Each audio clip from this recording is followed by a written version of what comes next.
Silas Thorne stood in the center of his grand ballroom, his breathing heavy and uneven, watching the flickering candlelight bounce off the dark mahogany floorboards. To any guest, this room was a monument to Southern wealth and hospitality, but to Silas, it was a ticking clock. He was a man who looked like old money, but smelled like the rot of a dying empire. His pockets were empty, his ledgers were forged, and the man who owned his soul was arriving in less than 3 hours. Major Harrison was coming to collect a debt that Silas couldn't pay. And in the mid-1840s, a debt like that didn't just mean losing your house, it meant losing your name. But Silas had a plan, and it started with a small blue-patterned ceramic jar sitting on his library desk. He didn't see a floor when he looked down. He saw a trap. He didn't see a butler when he called for Elias. He saw a tool that could be discarded once the job was done. Elias entered the room with the silent, practiced grace of a man who had spent 52 years learning how to be invisible. He was the house butler, the man who knew every creak in the stairs and every secret whispered behind closed doors. He had a memory like a steel trap. He could remember the exact scent of a room from a decade ago and the precise sound of a key turning in a lock. When Silas looked at him, he saw a servant, but when Elias looked at Silas, he saw a desperate animal backed into a corner. Silas motioned Elias closer, his eyes darting toward the heavy oak doors to make sure they were closed. The air in the house was thick that day, heavy with the smell of damp pine and the looming storm outside. Silas leaned in, his voice a low, jagged hiss, and told Elias that the floor needed to be polished, not just cleaned, but prepared. He wanted a specific spot, right where Major Harrison always stood to deliver his evening toast, to be waxed until it was as slick as a frozen pond. Silas handed Elias a cloth and a jar. It wasn't the usual beeswax or the cheap tallow from the kitchen. It was rendered pig fat, purified and smooth. But Silas, in his panicked rush to set the stage for a fatal accident, made a mistake that only a man blinded by his own arrogance could make. He didn't go to Martha, the cook, for the grease. He went to his private study and grabbed his own personal supply, a special lavender-scented lard he used to soften the leather of his custom-made riding boots. It was expensive, it was distinct, and it was the only jar of its kind on the entire plantation. Silas told Elias that if the major fell and broke his neck, it would be a tragedy, but a tragedy that would erase Silas's $10,000 debt. He promised Elias his freedom papers and a life of peace for his daughter Sarah if the job was done right. Elias took the jar, his hand steady even as his heart hammered against his ribs. He knew the major. He knew the man walked with a heavy rhythmic thump drag because of an old war injury in his hip. The major used a heavy cane tipped with brass, and he relied on his good leg to pivot when he spoke to a crowd. Silas wanted that pivot to be the major's last movement. As Elias knelt on the floor, the scent of lavender hit him. It was floral, sweet, and completely out of place in a ballroom that usually smelled of lemon oil and cigar smoke. He began to rub the fat into the wood, watching the grain disappear under the greasy sheen. Every circular motion was a step toward a murder he didn't want to commit, but the promise of freedom for Sarah was a weight he couldn't ignore. Sarah was 19, with eyes full of a future she hadn't yet been allowed to own, and Elias would have burned the whole world down to see her walk off that land as a free woman. But the world of a man like Silas Thorne is built on lies, and those lies always leave a trail. Later that afternoon, while Silas was in the stable screaming at a groom, Elias went to the library to return the half-empty blue jar. He intended to tuck it away behind the books where Silas kept it hidden, but as he reached for the shelf, his foot brushed against the wastebasket. A crumpled piece of parchment caught his eye. Elias had taught himself to read in the dead of night, staring at discarded newspapers by the light of a single candle stub. He smoothed out the paper and felt the blood drain from his face. It wasn't a draft of manumission papers. It was a bill of sale. Silas had already signed it. At dawn the next morning, Sarah was to be handed over to a slave trader named Miller to cover the interest on Silas's gambling debts. The promise of freedom was a ghost, a lure to get Elias to grease the floor. Silas wasn't planning on freeing anyone. He was planning on clearing his debts with a dead man's notes and a young girl's life. Elias stood in the library, the blue jar heavy in his hand, the scent of lavender now smelling like a funeral. He realized then that he wasn't just a participant in a crime. He was the designated scapegoat. If the major died, Silas would likely point the finger at Elias for over-polishing or being clumsy, and the sheriff would have a rope around Elias's neck before the body was even cold. Silas would get his debt erased, his daughter sold for cash, and his butler hung to cover the tracks. It was a perfect plan for a monster, but monsters always forget that the people they step on are the ones who know exactly where the floor is weak. Elias looked at the blue jar, then at the desk, and then at the floor where he had spent the last hour working. He realized the lavender scent was the key. It wasn't just grease, it was evidence. The sun began to dip below the horizon, casting long, bloody shadows across the plantation grounds. Guests began to arrive, their carriages splashing through the mud of the driveway. Silas was at the door, his face a mask of forced joviality, though the sweat on his brow told a different story. He looked like a man waiting for a trap to spring, his eyes constantly darting toward the center of the ballroom. Major Harrison arrived last, his heavy boots echoing on the porch, the brass tip of his cane clicking like a metronome. He was a stern man, a man of rules and sharp observations. He didn't like Silas, but he liked the money Silas owed him, and he intended to have a final answer tonight. If you can't stand a man who builds his house on the backs of others and then tries to burn the bridge behind him, you belong here. Subscribe to the channel so you don't miss how the truth finds its way out of the shadows. Do you think a man like Silas ever really expects to get caught? Or is he just too arrogant to care?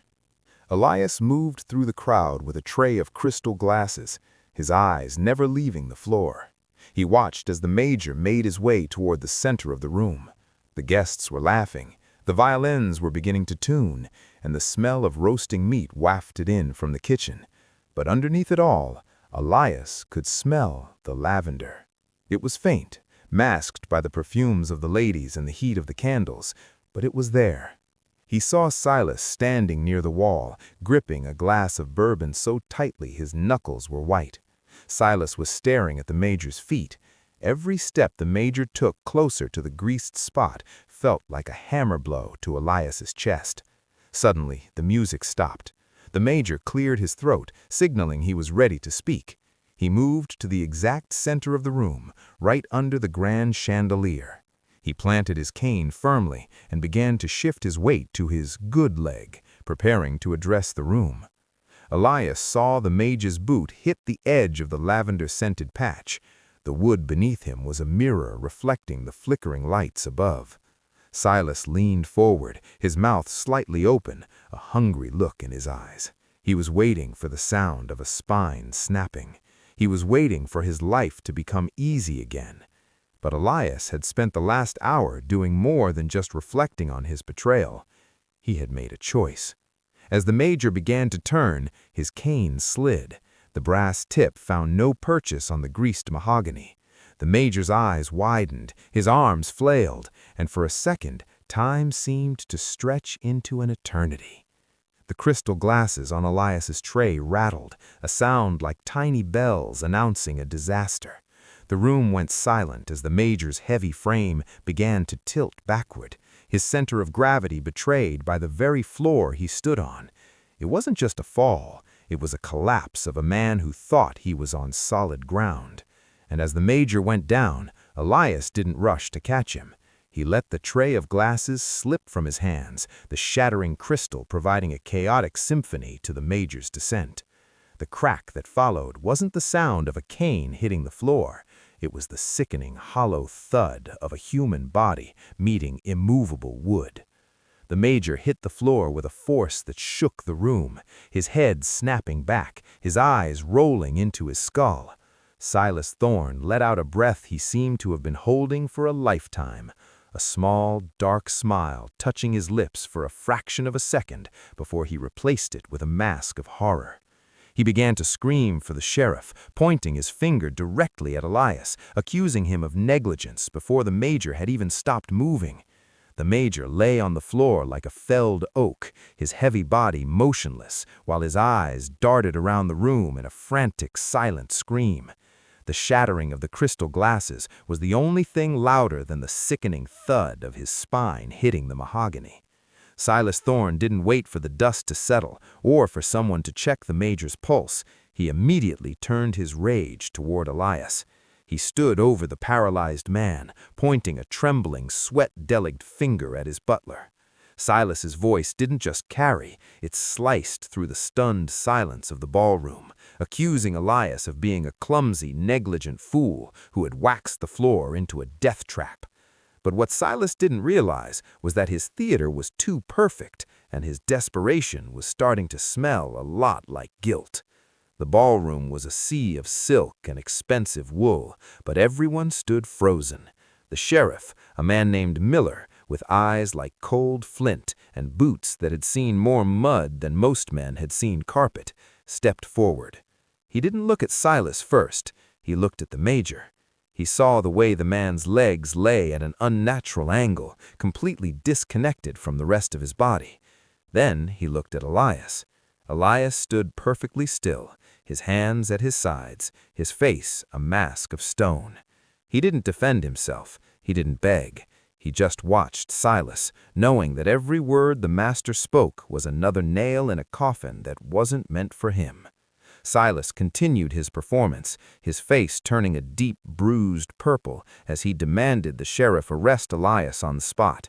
He claimed he had told the butler to clean the floor, not to turn it into a sheet of ice. He was laying it on thick, trying to bury the truth under a mountain of noise. But the sheriff wasn't a man who liked noise. He knelt down beside the major, his knees cracking in the quiet room. He reached out and touched the floorboards.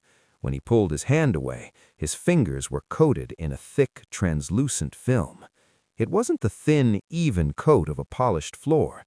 It was a localized patch of pure, unadulterated grease. The problem for Silas was that a plantation is a small world, and everyone has their place.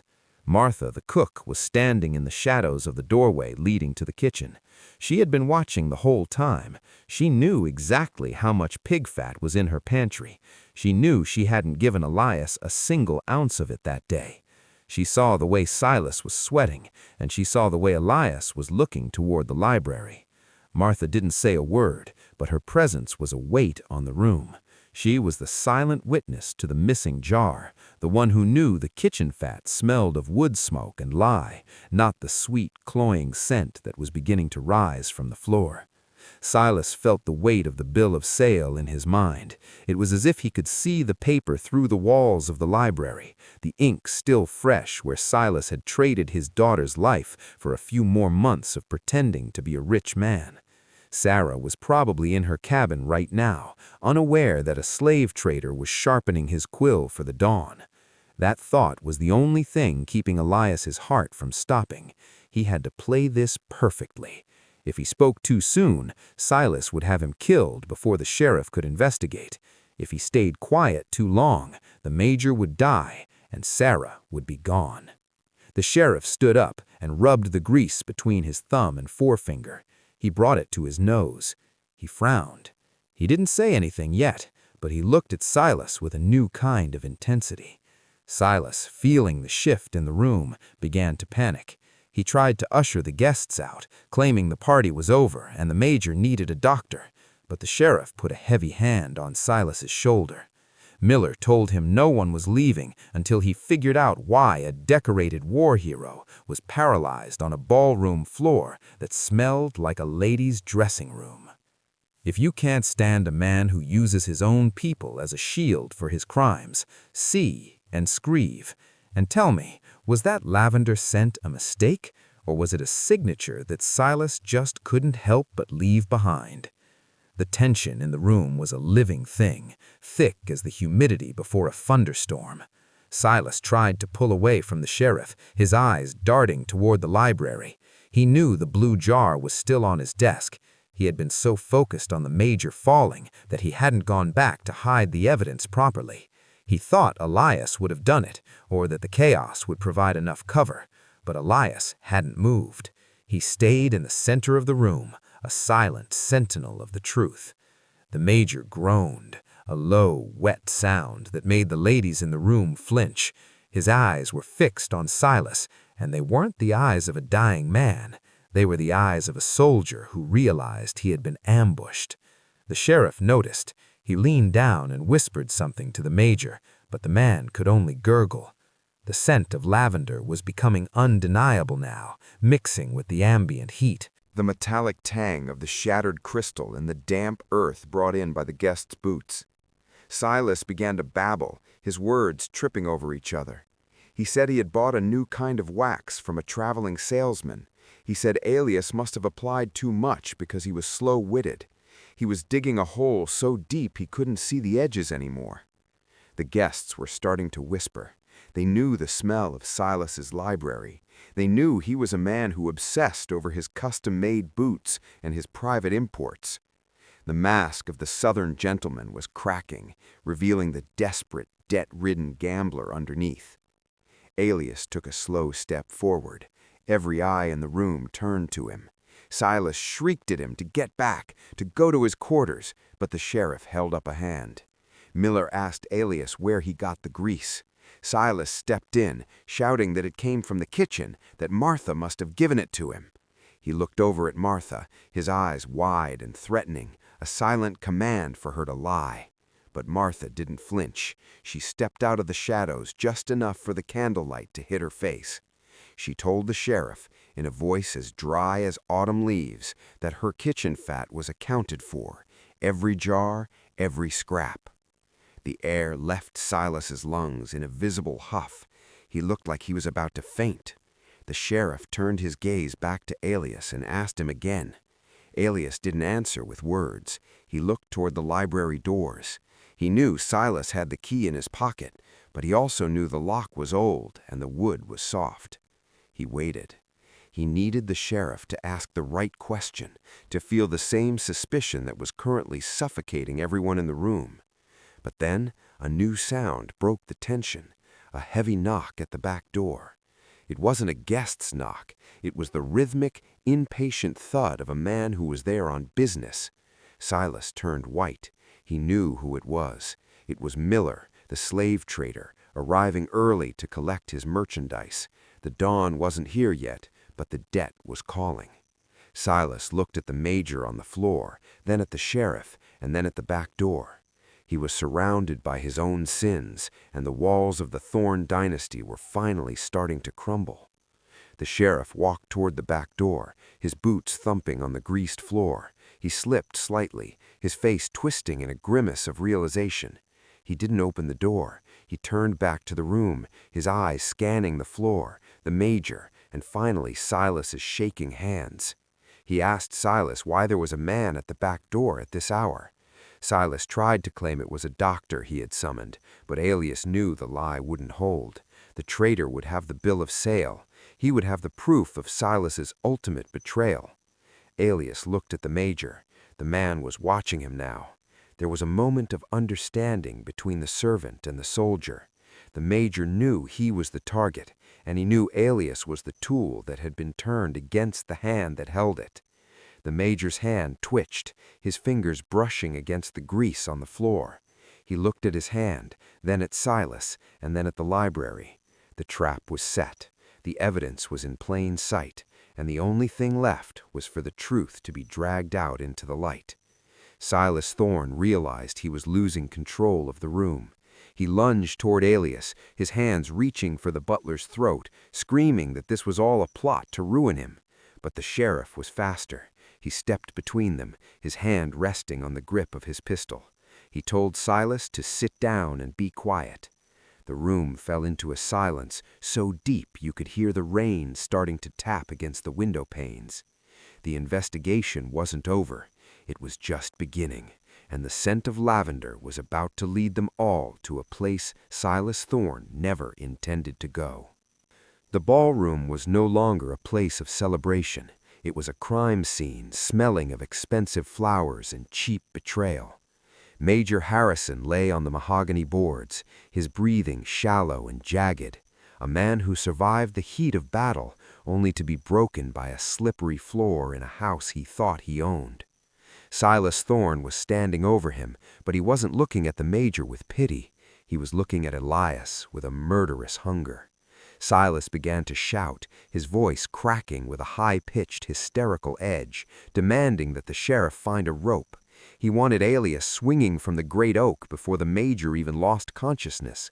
He was trying to finish the job, to kill the only witness who could connect the grease on the floor to the jar in his study.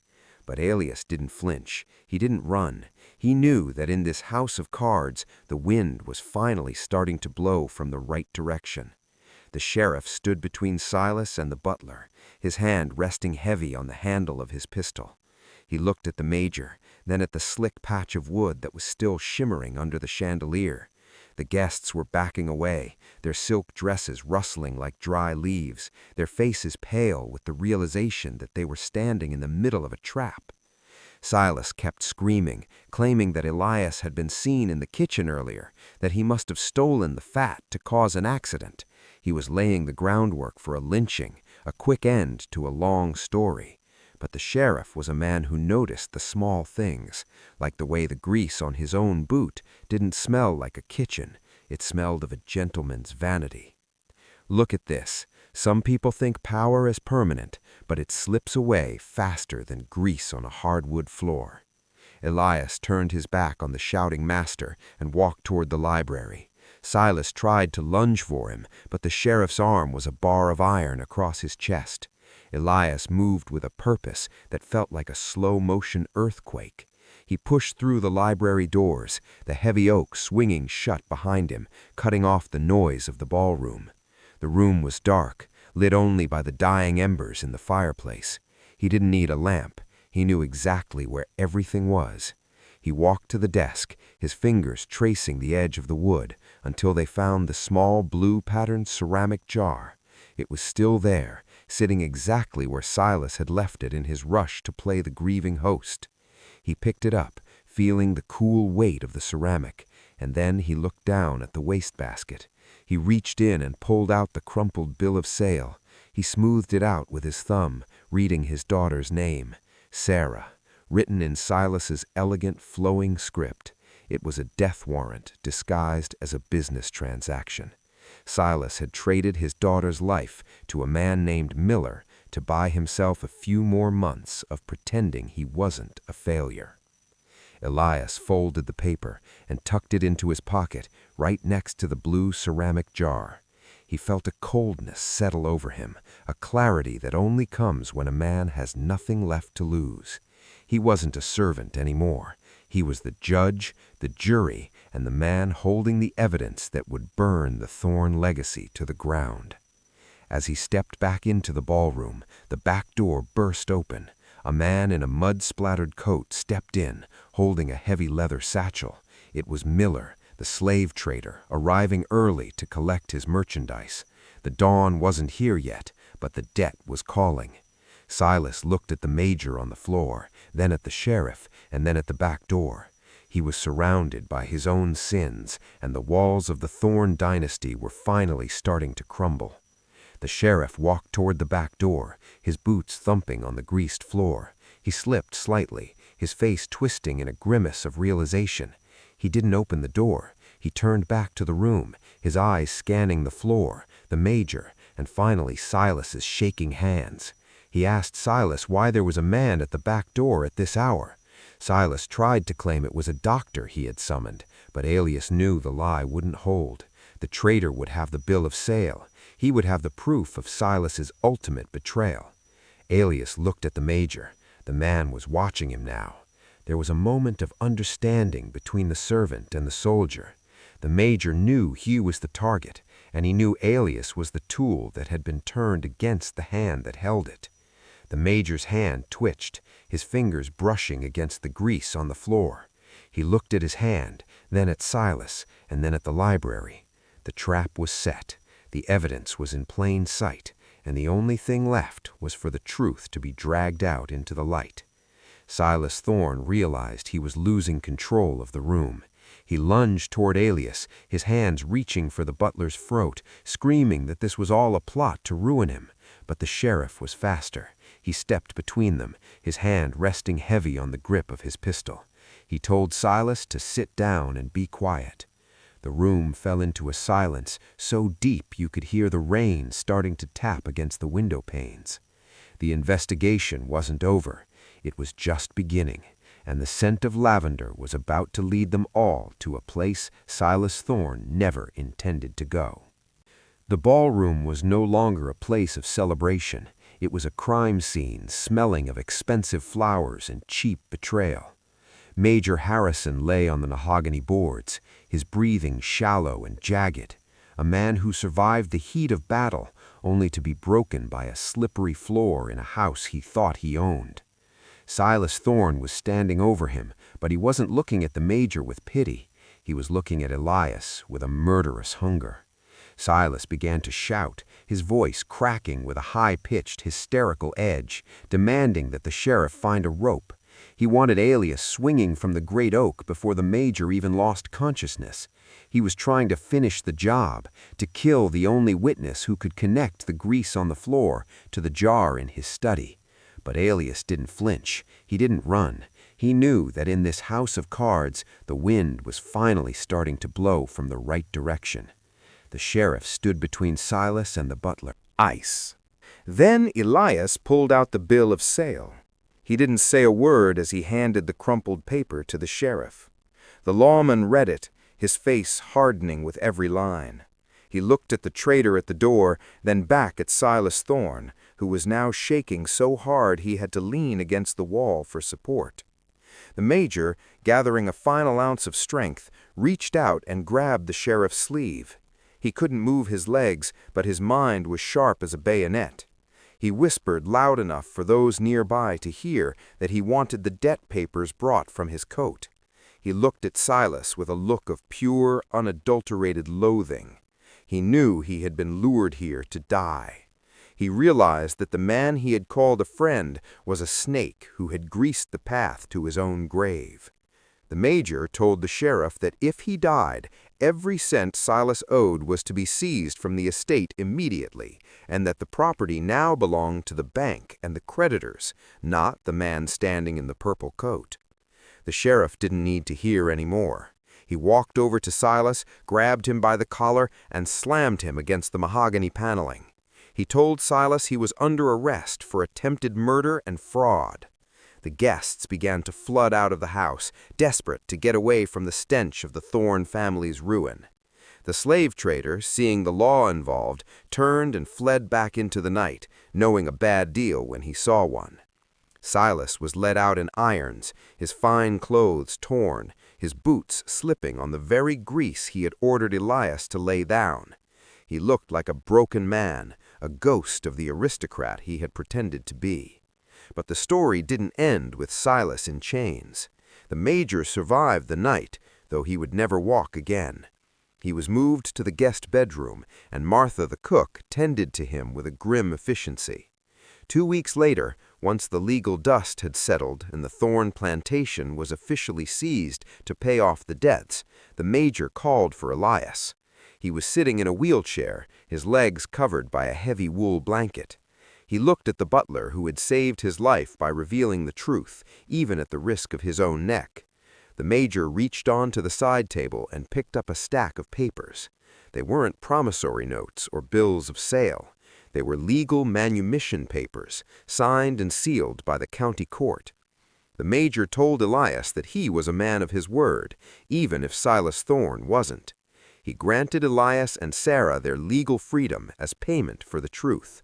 He also gave them a small plot of land on the edge of the property, far away from the grand house and the ballroom with the blood-stained history. Elias took the papers, his hands finally trembling for the first time in the entire ordeal. He walked out of that house, past the library where the blue jar had once sat, and out into the morning air. He found Sarah waiting for him by the quarters, and for the first time in 52 years, he didn't have to look over his shoulder to see if a master was watching. Subscribe. We dig up what the rich tried to bury. Do you think Elias really had a choice, or was this the only way to save his daughter? Silas Thorne died 3 years later in a cold, damp cell in the state prison, his mind unraveled by the loss of his status and the constant phantom smell of lavender that seemed to haunt the stones of his cage. He had thought he was the one setting the trap, but he had forgotten that greed leaves a greasy trail. He had tried to polish his way out of debt with a man's life, but in the end, he only made his own downfall inevitable. The grand ballroom of the Thorne plantation was eventually boarded up, the mahogany floors left to rot, a silent monument to a man who thought he could grease the wheels of fate, and a butler who knew that the truth, like oil, always rises to the top.